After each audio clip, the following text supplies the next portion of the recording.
in simplistic terms, to see how big your buildable square footage is on what you could potentially do in your property, you take your property's land size and you multiply that by the however much like the density is from the city. So in this sense, multiply by 1.2.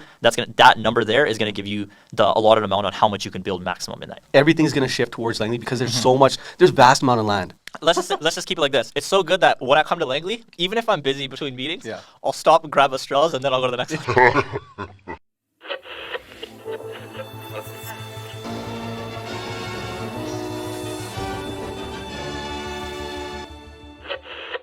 Hey guys, thanks for joining us once again. This is live from Langley BC, aka That Langley Podcast. I'm your host, Daniel, Langley resident, or Dan, as we were talking about earlier. But today I have a family, right? Two brothers who are near and dear to me. They've actually helped me along the way in my career in the last couple of years that I've known them. And I don't know how else to explain to people more about you guys other than you guys are super, super hardworking. And it's been crazy to be part of that journey of you guys climbing the ladder as fast as you have.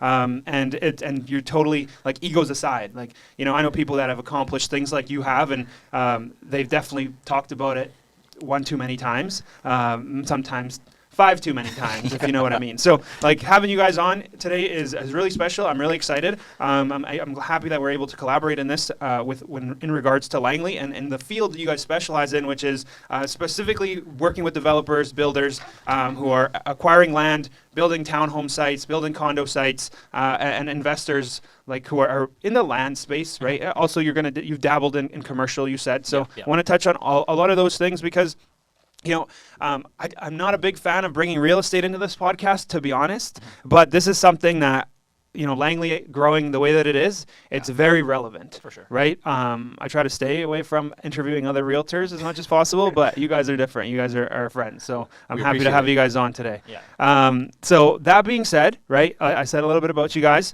Just quickly, what is your guys' background? Like, how long have you been doing what you're doing now? You know, what kind of success have you had? And, you know, what are your key takeaways from the way you've been running your business and the people you've been working with in Langley, right? So just to give you kind of a good baseline to go off of. Gotcha. Okay. Yeah, I guess Steven could start it off. Okay, I like it. He throws me in the mix there. Yeah, I appreciate the intro, right? Hyping us up. Yeah, hyping us up, right? But it's likewise, man. Like-minded people hang around like-minded people, right? So that's what it is. You know, we've been in the industry. I've been in the industry for like 6 years. Aaron's been in the industry for 5 years, right? Yeah, I mean, definitely, like, starting out in this industry, it was a grind, right?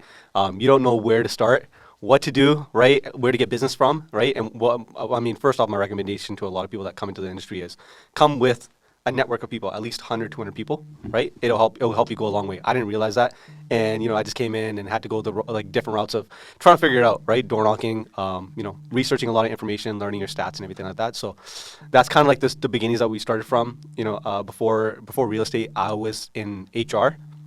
And, you know, specialize in that area, but I realized I don't like to sit behind a computer. I like to do this, talk, right, and talk to people. So, you know, that was more the interesting thing about it, right? So, yeah, that's kind of You're that. still in the same business with, like, dealing with people. That's awesome. Dealing with people, right? It's the best feeling, right?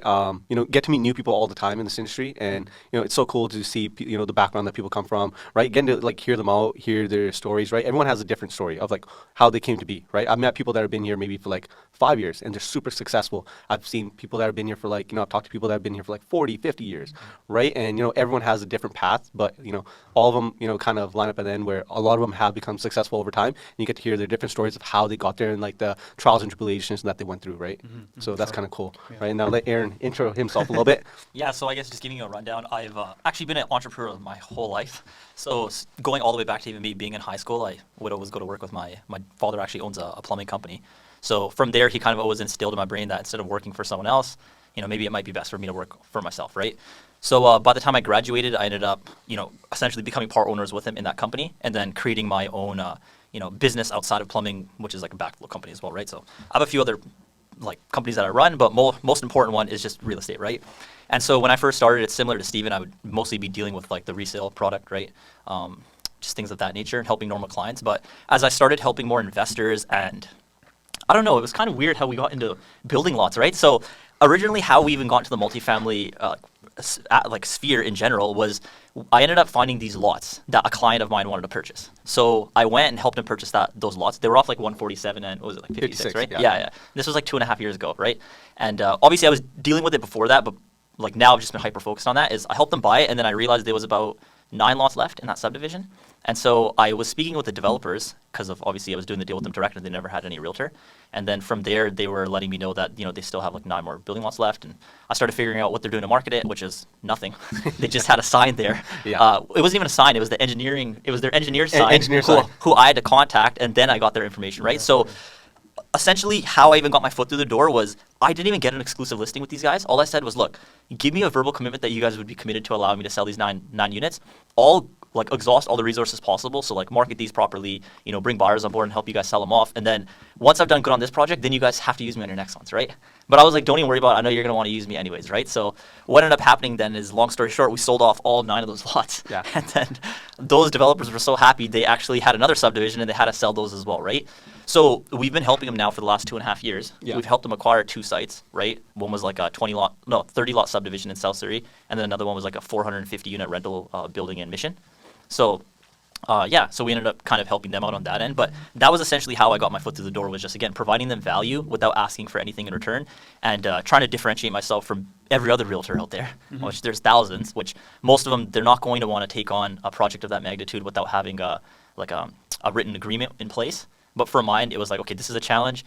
I know that these guys probably hear it from tons of realtors that they're going to get this done, but I'm actually going to execute. And then when I did execute, good things just started happening, and kind of go from there. You put your money where your mouth is. You essentially. You walk the walk Yeah. instead of just talk the talk. So Exactly. 100%. And you know what it is, like, you just have to jump into the mix sometimes, right? Like, you just have to take on the challenge and you'll learn along the way. Yeah. Right? You don't know everything from the get-go. How are you supposed to know every single little detail about everything? But the thing is, like, taking on a challenge like that where you like go to sell at a subdivision or something like that, like, now you're figuring out, okay, like, cool, now I'm selling the lots. Okay, what's next? Well, someone's going to ask you, how big of a house can we build here? Yeah. Now you got to look up the zoning. Now you got to look up how big of a home you can build, the setbacks, all that stuff, right? You got to be teamed up with the right people, because they're like, well, what if I need someone to build it? What if I need someone to design it, right? And there's all those little factors there as well. So it's like, just doing your research and just learning along the way as well. Don't be afraid to learn.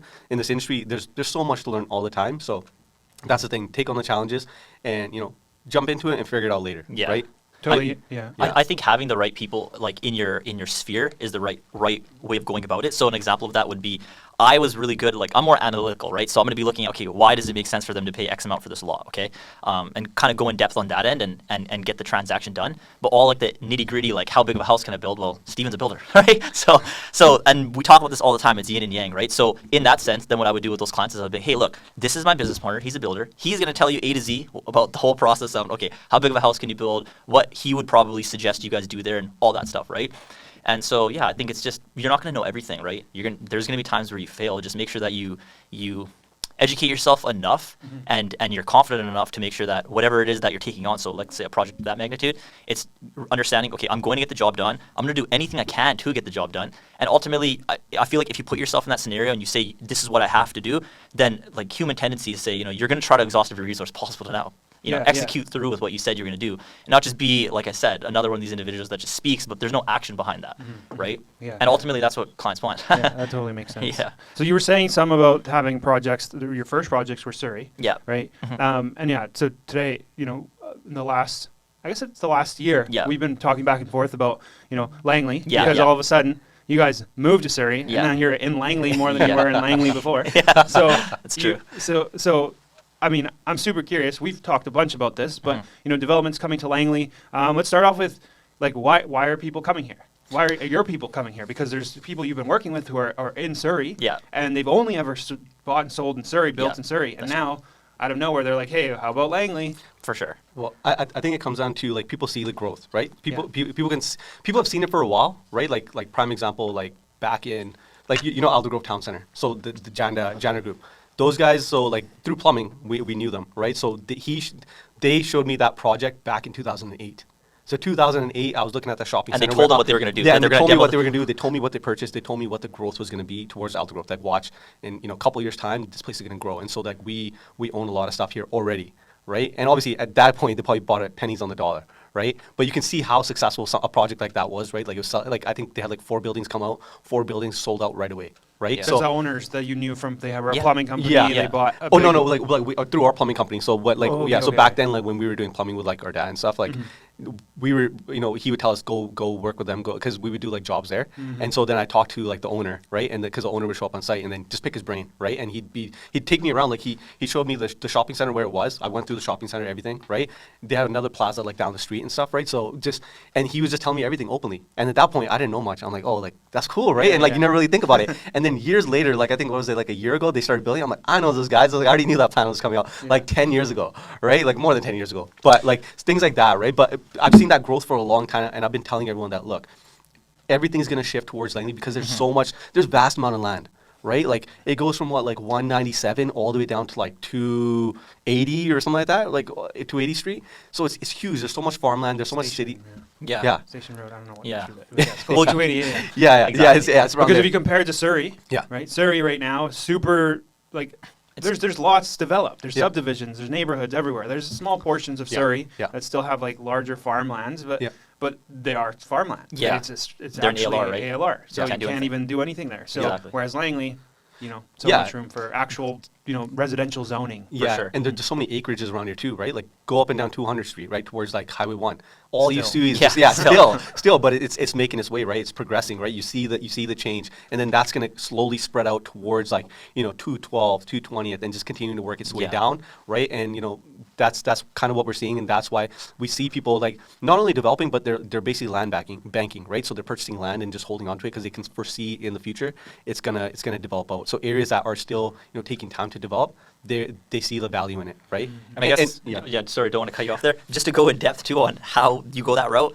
In simplistic forms, it's just finding the NCPs, which is the neighborhood community plan, in place, or the OCP, which is the official community plan, in place, right? And so with that information, you can actually see what your future zoning is going to be for your property. So prime example would be, if you have, let's say, like an acre, right, in let's just say Brookswood, okay, and like off of 202 and 32, let's just say, right, and the zoning right now will just be for a residential property. But if you actually check at the city, they might allow, let's say, like townhomes or a mixed-use commercial building with like commercial on bottom and condos on top, right?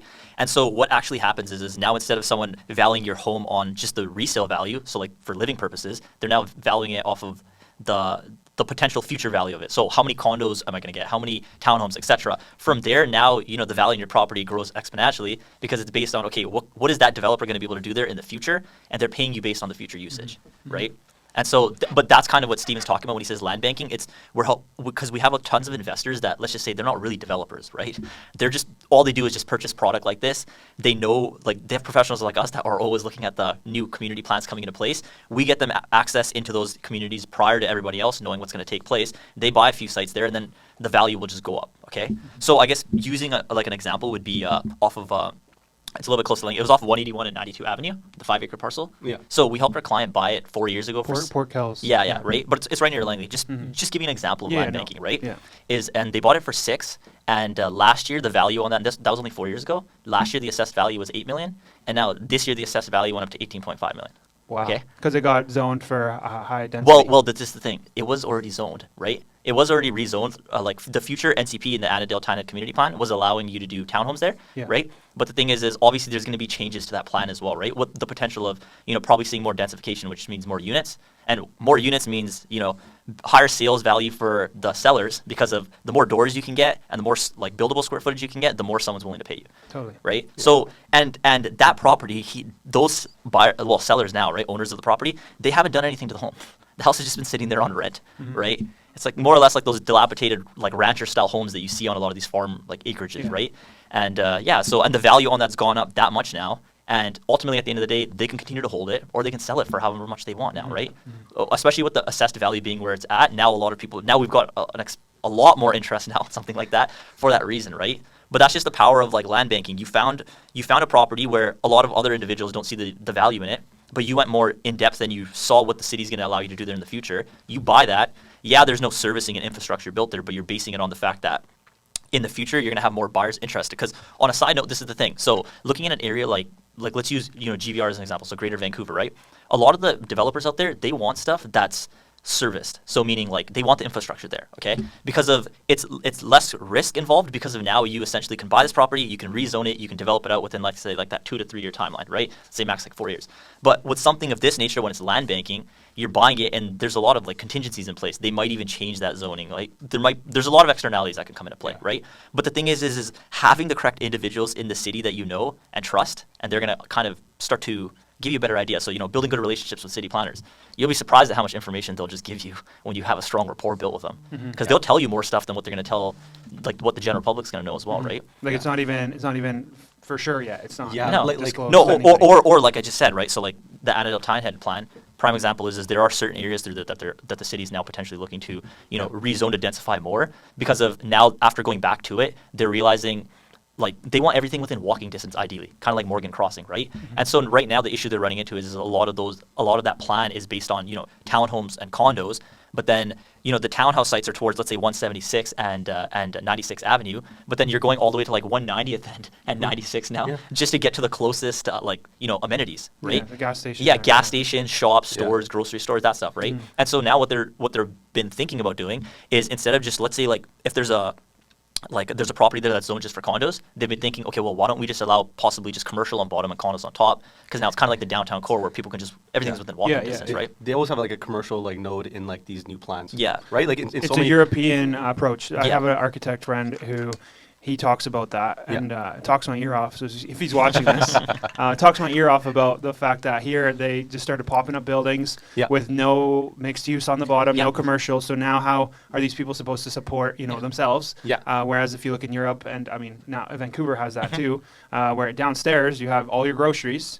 You go downstairs, get your groceries, go back upstairs. Right? Super convenient. Where do you see that happening in Langley right now? Because like it's nice when it's zoned, right? And I also look at that, but a lot of the time, right, there's some plans that are maybe not even discussed yet, right? They're not even on paper. So how do you know what's next? Because, I mean, we're not going to see it. For sure. Well, I think it comes down to being involved with the right people. So talking to engineers, talking to city planners, going to city events, right? Knowing what's going on, right? Like prime example, even for Langley right now, like obviously they got like a new mayor, new council in place as well, right? So the thing is with the new mayor and new council, they're going to come in, they're going to revise plans, they're going to make changes, right? They're not going to keep it stagnant and the way it is, right? So now we're already starting to see those changes, right? And maybe updating NCPs, maybe changing up the plans. Right, so we see that within like the city of Langley, right? Oh, sorry, Township of Langley and City of Langley as well, right? So it's spread all across, right? So like places that like we see that where there's changes being made is like areas like Brookswood, right? So they're instigating like new NCP plans, right? Because obviously I don't want to cut you off there. Because what's happening in a scenario like that is before they even put these plans in place, they draft them up and there's stages, right? So stage 1, stage 2, stage 3, stage 4, and they're at the process where essentially they had the plan already in place because they wanted to start densifying that area more, but then the public started to have a lot of pushback. As you can see when you even go there, there's signs up and stuff, right? So and so that's why now the Brooks was. Yeah, there you go, right? Because it's called Brookswood, right? Obviously, rightfully so, you're going to see a lot of those tree-lined areas be torn down with development, right? But yeah, like something like that's a prime example of what we're kind of seeing, right? Where now they're changing the plan that's being put into place, but obviously they're going to, as they're revising those plans and making those revisions, they're going to keep sending out like letters to all the owners in that area, in that community, in that neighborhood, and see, okay, what pushback do you guys have? What worries do you guys have? So that they can ultimately create a plan that works for both sides, where for the owners that live there currently, but also helping the city continue to keep growing, right? Because you have to meet the housing supply, right? There's too much demand now at this point. There's so many people. You live here, right? You do so much business in Langley. You see yourself. There's a lot of people moving here from so many different areas, even if that's from out of country, right? Out of country, out of province. Even out of city. From Vancouver, Surrey, Victoria. I talked to somebody today. Okay. And then another thing is, it's touching on the whole neighborhood agreement pushback. Yeah. I don't know how many times I've heard somebody say these exact words. We don't want another Willoughby. Right? So what happened in Willoughby, I guess, the planning probably didn't go the right way. They left it up to the developers. And now because of that, they have improper road infrastructure. And they have there's everything there. Yeah, you know, yeah. in a short, distance, but it's like there's no planning behind it. So everyone's worried about that Yeah. in Brookswood anyways. Yeah, and that's the thing too. I think the most important thing that they always need to consider is public input, right? Mm-hmm. So it's like getting the feedback, and I think now, like obviously with the new NCP, they've gone back and gotten public input, because the thing is, development is inevitable, right? They're gonna develop it, but it's like, at least if you're taking the public's input into consideration, it's more feasible that those plans, those ideas will go through, and at least you get the input of what do they want to see, right? What would they want to see in a certain area, right? Maybe along 200th and 32 or 28, they want to see like more commercial, right? They were like, oh well, we want to see new gas stations, new shopping centers, right? Or maybe we're okay densifying to smaller family lots within that 200th area, but as it's spread out further, we want to keep our acreages, we want to keep our privacy, right? Because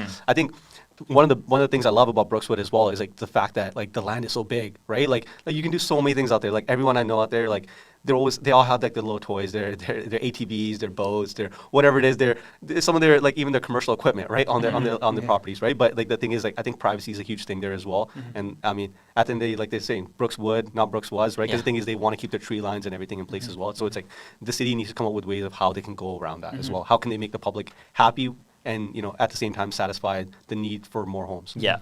Finding a happy medium, right? Balance between both the things. Yeah, totally.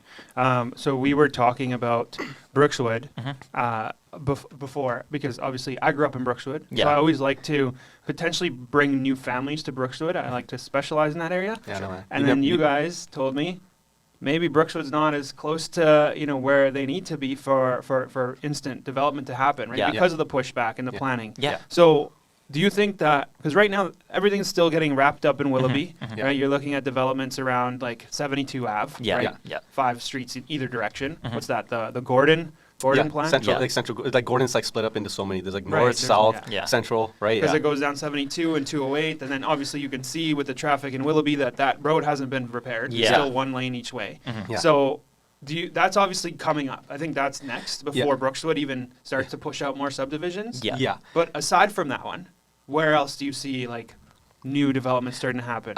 You know what it is? I see it like towards Langley City. Langley City's huge, right? Like that's coming up. And the thing is, that goes back to the fact that we talk about infill, right? So infill is basically where's the services already readily available, right? So places like Willoughby, right? A lot of those homes are still not on services, right? So they don't have like septic or like storm lines connected to them, or they don't have the infrastructure to handle new development. Yeah. Whereas Langley City does, right? Like all those houses are connected to services. So the thing is, you're collecting now properties and you're connecting already into the city line. You're not pulling it from anywhere. So you're saving a lot of cost there. And the thing is, they're giving a lot of leeway into like building, and it's very quick there, right? So like for a developer, if they purchase land, like they're getting PLA, which is like preliminary layout approval, and like development permits within a year, right? It's so quick, right? I know people that have gone there, and to be honest, like just to give a little bit of secret information here, right? You heard it here first. Folks. You heard it here first. So breaking news on live in Langley, BC. So like if you take like if you even have like a pre-application meeting with the city of Langley, they almost give you like a PLA level review, right? So they're almost giving you a review like they were giving you a PLA approval, which is like third hearing, right? So you're still going through the steps, but the thing is, you have so much information just from the first meeting with the city that you already know how to revise your plan and get to that final stage very quickly, right? Yeah. So that's kind of the things that is awesome about Langley City, and that's why we see so much growth there. There's that. I think that I've heard talks about a Willowbrook plan, right? So a Willowbrook plan as well, right? So there's so many areas coming up. Willoughby is also being like revised over and over again, right? Yeah. I know there's an area that I know the new council and mayor were looking at, which was I think it was Williams, right? So it was off of 212th towards the right. So they're looking to create more 216th exit. Yeah. yeah. So like they're looking to create more mixed development over there as well, and like densify it more, right? So those are some areas to kind of keep a lookout for. And yeah, I'd say that's kind of my areas. And same with like even like Murrayville, right? Murrayville, I see some like growth over time as well. Well, Steve was bringing up a good point when we were talking the other day, because we helped a client recently purchase a development site in Langley City, and he was talking about the application process and how the township has so many apps in place, and Langley City right now doesn't really have as many. So it ultimately that's going to help you, because of now that the city's going to move more vested to just have your app go through, start getting development moving forward. It's a different totally city different hall. thing. Yeah, It's it's totally a different process, right? I never even thought about that. I think I've talked to somebody that mentioned that too, because they got their own area to focus on, but it's so small compared to township. So and they small. get back to you so quick too. That's the thing. If you have any questions with city planners, engineers, like they'll get back to me within a day and giving me all this inside information too, right? So, but Stephen could kind of explain it further what he was talking about. Yeah, like it just streamlines everything, right? Like if you're holding a property, you're paying payments on it, right? So the quicker we can develop this out, the less cost it is to us. More ROI if, too. If we're waiting to get full approvals for like 2-3 years, like it's going to cost you more because now you're paying payments on that property, right? So it's all the cost of holding. It's time, right? Time is not on your side. Maybe the market starts changing in that much time. Now you've maybe overpaid, or maybe you got good value. Maybe you paid very little, and now the property's worth more. Then in those scenarios, some people are like, well, why should I even develop to sell this? Let's resell it to someone else, right? So it goes into those scenarios. But the thing is, that's one great thing that we see about Langley City is the turnaround time. Right, and we continue to see more and more growth there. Right, I think they're slowly moving their way from what is it, like 58th Avenue and like those areas over there, and slowly spreading down towards like 50 Avenue. Okay. Right? Yeah. Well, I mean, the first townhome project growing up in Brookswood, no townhomes up there. Yeah. Townhomes stop at about. Well, I don't even think there's any if they're not like low income housing, right? Yeah. Because you have that in that area around like 53rd Avenue. Yeah. But townhomes, actual townhome sites. Oh, there is an older townhome sites down there too. But once you get up that hill, there's nothing. Yeah, right. nothing. The first land assemblies that I've seen on 200th around 50th, Yeah. right, are these townhome sites. So that's going to be once those start going in, like that's just the domino tipping because it's still technically Langley City, Yeah. but it has the more of the community of a Brookswood. Yeah, Yeah. yeah, Right? because it's right there on the border, right? And even those ones, like those sites are getting picked up pretty quick too, because again, you have more of a buyer pool, so now you're able to sell it for more when the servicing and infrastructure is there, right? When people are land banking and stuff, like you have to find someone that has a higher risk tolerance, Yeah. right? And they're willing to kind of take that on. Something like this, it's not really as high of a risk tolerance because you're buying in, you're able to get everything through, right? Yeah, And yeah. so- It's definitely appealing to people because, like, touching on the first, second, third, fourth reading, right now a lot of everybody is trying to blame somebody for the housing crisis that we have, right? Yeah. The reality is, though, and you're right, is there's so many applications that it backlogs everything. Yeah. I don't understand why they have to wait until the third or fourth reading to tell you actually what you need, Yeah. so you're not going back and forth. But the reality is they also don't know, Yeah. right? Because things are changing, Yeah. so they don't want to tell you something and then that's almost guaranteed, Yeah. and then be like, oh, sorry, we changed your mind. Yeah, yeah. Right. So that makes sense. So like in an area where that would be great for accommodating this shortage of inventory is Yeah. probably going to be Langley City. Yeah, for Yeah. sure. Yeah. Yeah. That's awesome. Ultimately, everything's around there, right? That Everything's spreads around out. it. Yeah, and like obviously the new transit lines, right? So everyone's obviously heard about the SkyTrain from down from like Langley City all the way up to like Surrey, right? So I think that's going to create a lot of opportunity as well because people are developing along that transit corridors, right? So that's going to bring growth, and people know that okay, like it's easy to access the lower mainland from there. Because I'm not gonna lie, like before, like Langley used to feel like so far out. Yeah. Like I have friends that live in Langley, right, including you. Yeah. Right. But it's like for them to get down to like downtown or Vancouver or something, it feels like it takes forever, right? But with that transit line, like it's gonna go a long way to helping from them work, right? get to their workplaces. So now people that work in Burnaby might find it more convenient that I can actually live in Langley. Yeah. Because, Price like, point and yeah, the yeah. Price And point, yeah. Langley, like I don't know what it is, like the environment and everything is just it's amazing, right? It's very multicultural. I mean, I always think it's like very different, right? Like obviously we moved our office to Surrey, but like I miss the environment. Yeah, here, yeah. Right. It's totally different. Anytime I get to come out to Langley, I love it, right? And we complain about the traffic here sometimes, but Yeah. realistically, how much better is it than Surrey? Oh my God. Yeah, 100 times I better. think here, like I think the only complaint ever comes down to is like it's like Willoughby area, right? Again, it comes down to it's all the construction going around, right? And even that, like I see Willoughby, it's slowly chugging along, it's moving along, but it comes down to infrastructure, right? A lot of their developments is more stuck on like things like having the right schools in place, pocket parks, and having like detention ponds, right, for like the stormwater systems and everything, right? Yeah. A little technical, but like just give you an idea, like let's, that's the reason. For reference on the different zonings and different neighborhoods, you have a little map here that just. Can we throw that up Yeah, here? yeah. Just briefly, because I want to get into maybe talking about stuff that you're working on. Yeah, yeah. And then we can get into our iconic food review that we always do, Perfect, because we're perfect. coming close to the end, and I don't like pushing it too Yeah. far. 'cause you No guys- worries. So yeah, let's. Sorry. Yeah. So, So- yeah, if you don't mind going over this, this is Yeah, what so, is this? So this right here is the new Langley City OCP plan. So this is the official community plan that's been put into place, right? And so right now, what you're tending to notice is all the pink that you're seeing on there, without like any lines going through it. So I guess just going from the start, at the top is essentially your legend. Okay, that's just explaining like what each color means. Okay, Yeah. so like pink is talking about ground-oriented residential use. So I'll give you an example. Ground-oriented residential use allows for townhomes or row homes. Okay, and so all those sites that are pink there, you can get townhomes there. With the lines. Yeah, no, all the ones that are just pink. So just Okay. Yeah. just those ones directly. Yeah. The ones with the lines going through it, it That's shows. that's So mixed see use. mixed Yeah, the use. pink with the sand, Yeah, yeah. yeah, and then see some of them even say transit oriented core. So typically, again, that's another thing to take into consideration is when you're off of like main arterial roads, so meaning like high traffic areas. So like Fraser Highway is really high traffic. They'll allow bigger densities. So meaning like you can get a bigger building there. That's why prime example is like off 200 Street. Remember the new high rise that got built? Yeah. The city wouldn't have allowed that Yeah, if it like wasn't it- off of literally a main major road like that, right? Because the thing is typically what cities like to do is it expands out to like less densified areas the farther out you're going from the main city. So prime examples like in the main city corridor, you're noticing there's higher densities where look there's mid rises. So mid rises you can do like 8 stories, right? But then the farther down towards you're going towards let's say like the Brookswood area now, right?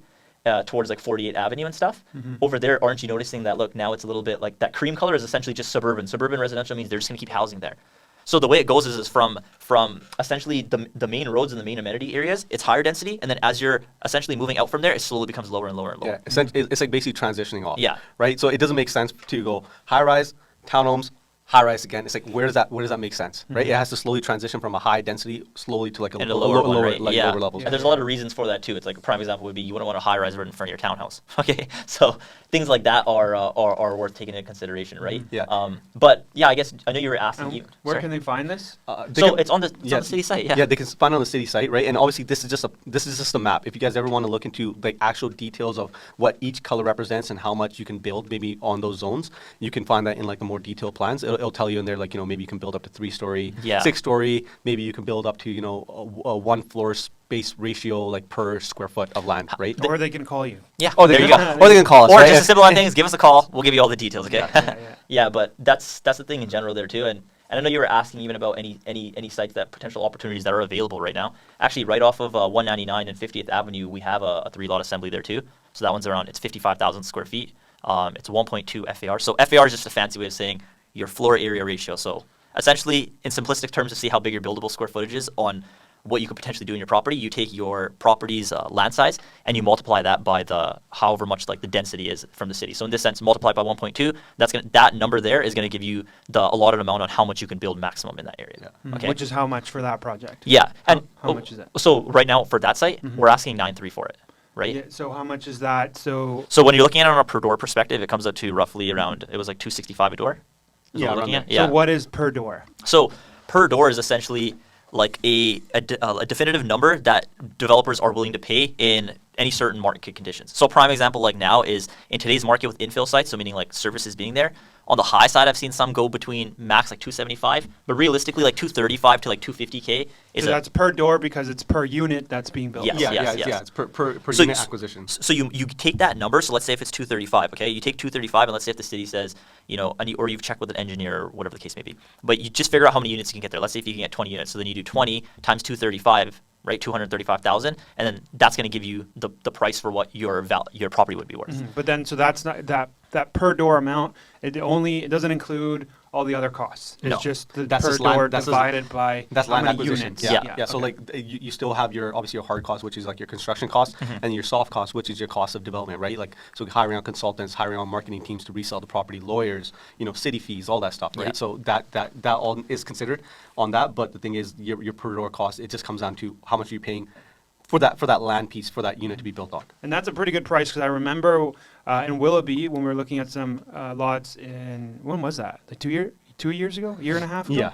And those were like 375. Yeah, it was up there. It was up there, right? And that's kind of the difference that we've seen as well. Is like the price points have changed because the end price of the product that they're selling has changed, right? So developers are more aware of like how much they should be paying. Like obviously Langley was going crazy during like the whole 2020 to 2022, like early 2022 period. Like land was going like off the shelves in Langley. But over that time, like since like April 2022, like we've seen a kind of a change where it's like developers are a little bit more conscientious on how much they want to spend, Yeah. right? Because they're looking at what is their end value, right? Like now, like on the same townhomes that you were expecting to get maybe 1.1 on, maybe you're getting 900K on. Now now you got 40 of those, so it's basically a difference of 200K on each unit. So over like 40 units, that's a big number. That's Yeah. a big change. And that's like right? that's the only measurable thing that changes because, unfortunately, even though interest rates are going up to tame inflation, at the end of the day, the only thing that's taming is the housing market. Yeah. Because cost of everything is still high, Yeah. right? And so that's going to remain that. And what these developers are doing is they're keeping that cost the same, Yeah. maybe slightly different because lumber came down a bit, but that's not even a huge expense. Yeah. And now you have that. Okay, well, the max is.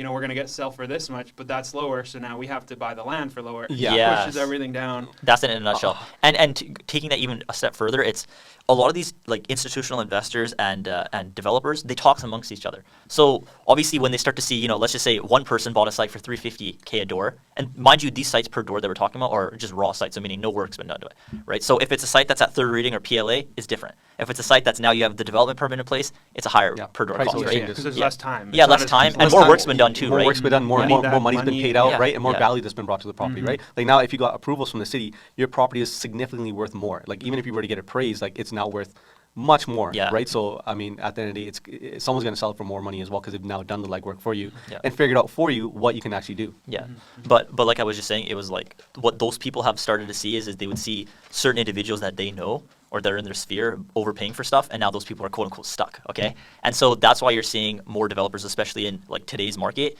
That type of product base isn't selling as fast as it was. Like I can get a listing and it would sell within like a week. Yeah, I was getting like yeah. 3 or 4 offers, and now it's just finding that right buyer that sees the value in it. Where let's say some other individuals, you'll get offers, but they're going to be exponentially lower than.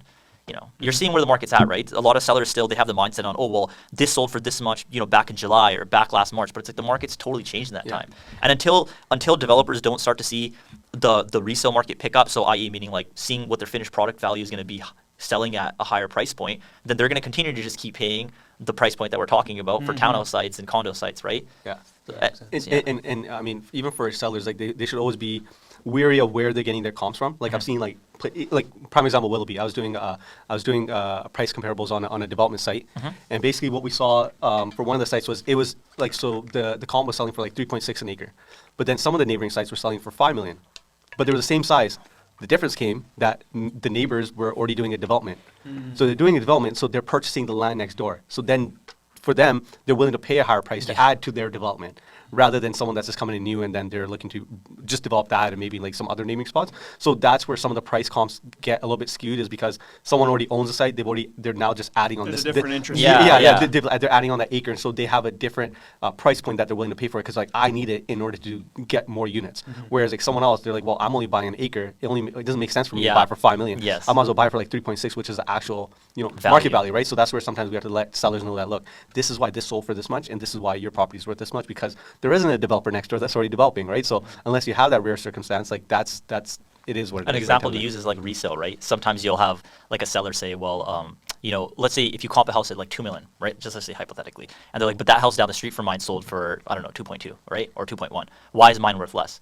And it's like, well, they're the same property, but maybe that one has like views, right? Like ocean views or something, right? Mountain views, whatever the case may be. There's like minor things that will increase the value. Or feng shui. Yeah, or feng shui. Right? There you go, right? Little things like that. And so it's like, at the end of the day, it's never just as simple as just saying like black and white. Where I've had clients run into that, where they'll be like, you give them a comp and they'll be like, but that one's a smaller parcel. It sold for this much. Why are you telling me mine is worth this, right?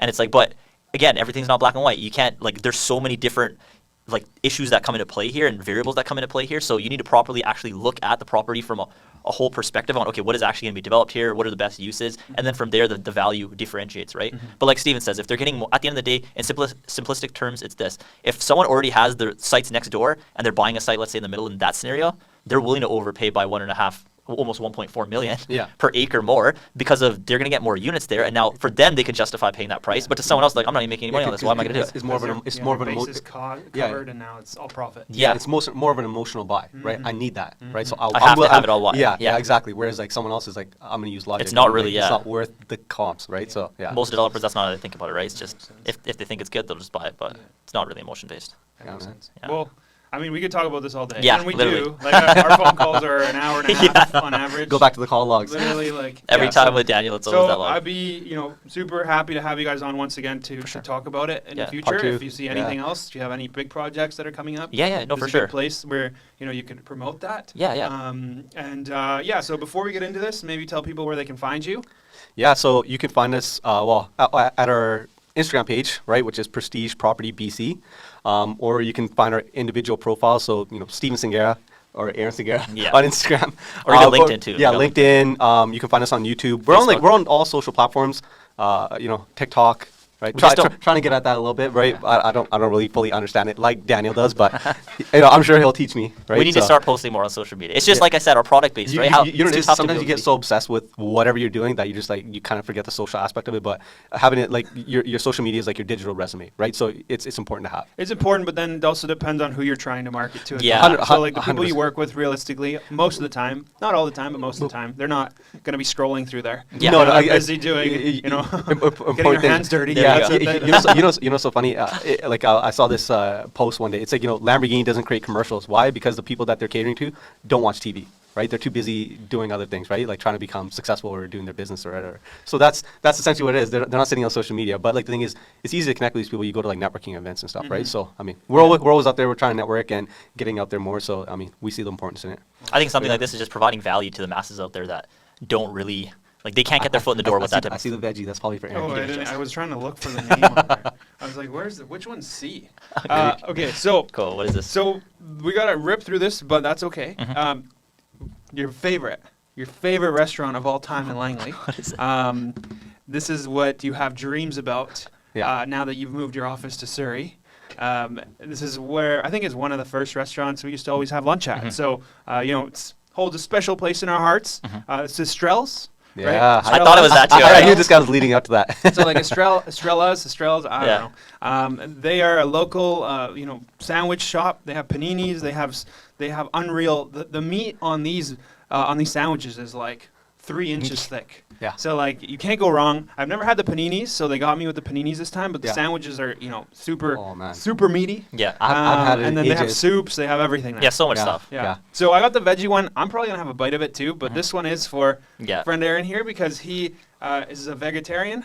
Well, just so you guys know too, this is really good as well. Okay, don't let them. That's what I'm gonna try. The veggie sandwich is really good. That's all. Let's grab it from there. No. Today, man, I didn't realize how much. I'm feeling adventurous, so I'm gonna try a vegetarian sandwich. There you go. I didn't realize how much I miss Estrella's, and Dude, it's been forever. This is way better than the sandwiches. They're I don't know. It just looks a little bit, So this is the. Let's do one at a time. Okay. So I wish they cut it into 4. I should have. This is the Italian. I don't have it in front of me. They all come with pickles. Okay. So Vlasic pickles, super crunchy. Did you get one in there? Yeah, I got one. Okay, cool. I'm gonna do a crunch test on these at the same time. All right, perfect. So first start with that. I don't know how you eat the pickles. The pickles are one of the things where it's kind of like the fries when you eat McDonald's. Yeah. Do you eat it before or do you eat it after? I don't know, man. I normally eat it with the bite. I take you take a bite of the sandwich. Take That's a bite what I of do this. So let's do a crunch thing on this. All right. Ready? Mhm. They've been setting in the box a little bit. Oh, it's good. So there's a crunch level to it. Yeah, I usually I'm sure the people can hear it. have it with the sandwich too. Yeah. Yeah. That's a good mix. That's when those taste best. Yeah, So it's this a is little the sweet. Italian. Here, grab one there. Is this the one you normally try, Steve? I think so. Yeah. What's in it? I don't know. It looks like pastrami. Yeah. I don't know. Lots of vegetables. Yeah. It's So some of salami these and pastrami. Pastrami, right? I don't know. I don't know what I was about to say. Like another type of meat. Was it capiculo? I don't know. I don't know, man. There's so many different meats, but One thing I always love about these guys' food though is they have proper fresh ingredients. Yeah. You know what I mean? At the end of the day, if you're gonna pay for lunch anyways, you might as well get some good quality Nah, lunch. I'm gonna have a bite of this one and then we'll dig into the veggie one. Okay, cool. Well, good. I just have to sit here watching these guys eat now. sorry, but I'm just joking. Yeah, there you go, right? it has meat in there. I just haven't eaten in a while now. I don't even really want it anymore. Which one's that? Is that the same one? This one's the tea. I forgot what it was. Don't you normally grab the paninis, or do you guys grab the sandwiches? What is the tea one? I can't I'll remember. have to this look one. it up. I know I grab this veggie one all the time. Okay, It's so good. grab one, rip it in half. Okay, cool. I'll grab that one half. You want to rip it in half, dude? My hands are gonna get so dirty. I don't care. Just Or rip you guys Do are it. both going to it. It's up to you guys. it. Dude, just take the one half. Are you saying no to the veggie? Just take the one I'm trying to get whole all the one half. protein in, man. I'm joking. There's No protein. hate on the veggies. Yeah. Here. I know there's protein in there. Aaron, I don't know. I'm never talking. I'm not talking smack. But every time I've mentioned vegetarian, Aaron just gets quiet a little bit. It's just like, oh, you're coming for me. Okay, let's get into this vegetarian. First of all, look, it's huge. It's it makes up for the lack of meat in there. So there's definitely, this is a red pepper in there. There's cucumber. There's cheese. So it's not vegan, but it's vegetarian. It's Swiss cheese, I think they put in there, right? And then And then there's tomato and what is that? Lettuce? Yeah, just lettuce. Super saucy, balsamic vinegar. Yeah, the sauce in here makes it. The sauce and the red Oh, man. pepper. Don't get on the white. Don't get on the white tea. Wow. That's why I knew that one was really, really, really big. That's hella saucy. But the red pepper, because I remember when I go to Estrella's too, they have that like pepper jar where they put a bunch of seasonings into it. That's why it tastes so good. Don't you notice it? Yeah. When you taste it, the first thing I taste is the pepper. It's like sweet. It's not like spicy like they typically are. I love the look on his face. That's unreal. I Yeah. told you. Oh my god. Are you kidding me? I just converted another meat eater. That's cheating. There's drugs in here. There's some. I told you it was really, really How good. is this so good? Let's just keep it like this. It's so good that when I come to Langley, even if I'm busy between meetings, Yeah. I'll stop and grab Estrella's and then I'll go to the next one. Anytime I'm out here, I was like, all right, I gotta pick it up. Yeah, anytime this guy heading back to the office, I'm like, oh, like where are you at? He's like, oh, like should I grab some like straws? I'm like, yeah, man. They close at is it 3 or 5? That was the only part It's that early, yeah. it's I think it's like 3 or 5 ish. Yeah, man. I would have to confirm the You know, that's exact the sad time. thing but- about all the good food places, man. They always close so early. Yeah. Just bring some plates in here. That's unreal. That's unreal. I don't like by far. What have we had on the show? We had pizza from Paradiso. We had sandwiches. We had Moreno's. Moreno's was good. So how does this compare with Moreno's? I don't know if you've had it. I don't Moreno's is good. The barbecue, the was it the pork one? Was pretty good. This, for vegetarian, it's pretty. It stacks up. It stacks up. It's really good. Because I know back there they always get the Moreno's. So, okay, let's get into this one. I can't remember what it is. Start to the T. Oh, turkey. Obviously. Okay. Don't they put the same sauces in there too, or no? I don't know. That sauce is definitely different. So the turkey one has the red pepper in it. So let's see how. Yeah, see the red pepper, see the turkey, some tomato, see some chipotle as well. I'm telling you, man, the red pepper is the one that makes it. Not the same. Not the same. Jeez. Wow. Why? You guys have me feeling like I'm missing out on that veggie. That's disappointing. I've told these guys so many times that the vegetarian one's good. I wish that I could have been like, tastes the same. Yeah, it Nothing doesn't- special. tastes good to me. It's good. For sure. It's unreal. But. The veggie hits different. Okay. The winner today is the veggie, yeah. Veggie? Because yeah, last time we had Moreno's, it was the pork. It was just doused in barbecue. Oh, okay. You can't. I mean, I don't know. I gotta try that place out. So good. They have like sandwiches already made as well. Where's that? Yeah, where's that one? 72 Avenue and 200th. Oh yeah, I have been there. Yeah. I've been there. They have like so many sandwiches. Yeah, it's like the little shop in the corner there. Right? Is this the complex where the Starbucks is? Yeah. Oh, Yeah, okay. yeah. I haven't seen So it. you have that in Willoughby. This is Langley City. Okay. These ones are made to order. Oh, Right? okay, So okay. the Estrellas, right? Estrellas. They're Well- made to order. The ones up there are pre-made. Pre-made, yeah. But I mean, they go There's such a fast. selection too. Like, I remember I ate there once. I'm like, I don't even know what to pick. Yeah, yeah. And you see it all in front of you. Yeah, but these are good. Definitely agree with the fresh ingredients. They all still have a crunch, right? Yeah. Surprisingly, they were sitting there for an hour. That's the thing. You hate it when the bread's like soggy. You know, Uh-huh. But there's still like if there's sauce on it, you want it to actually be able to still eat the whole rest of the bread. Okay.